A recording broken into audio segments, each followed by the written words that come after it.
আচ্ছা, একটা গল্প বলি।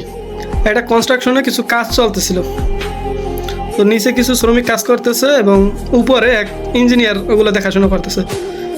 তো দেখাশোনা করতে করতে ইঞ্জিনিয়ারের মনে হলো যে একজন শ্রমিকের দরকার তার পাশে। তো সে কীভাবে ডাকবে, অত উপর থেকে ডাকলে সে শুনতে পাবে না।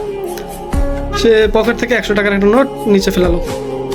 ওইটা এক শ্রমিক দেখে উঠিয়ে পকেটে ঢুকলো, উপরের দিকে তাকায় নাই যে টাকাটা কোথা থেকে আসলো।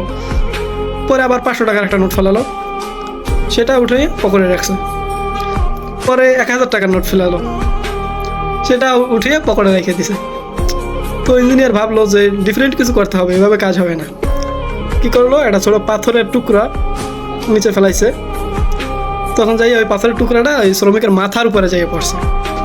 মাথার উপরে পড়ার পরে সে উপরের দিকে তাকাইছে যে ওই পাথরটা কোথা থেকে পড়লো। যখন উপরের দিকে তাকাইছে তখন ইঞ্জিনিয়ার তাকে ডাইকে নিছে। তো কাহিনী হয়েছে, মোরাল অফ দ্য স্টোরি, আল্লাহ আমাদের সকল ধরনের সুখ শান্তি যখন দেয় তখন আমরা হিসাব করি না যে কোথা থেকে সুখটা আসলো, কেন আসলো, কিভাবে আসলো, আল্লাহ কী চায়, সেটা হিসাব করি না।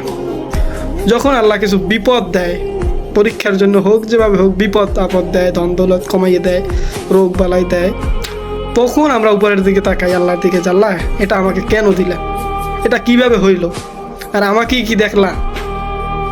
বিষয়টা বুঝতে পারছেন? বুঝতে পারলে ধন্যবাদ।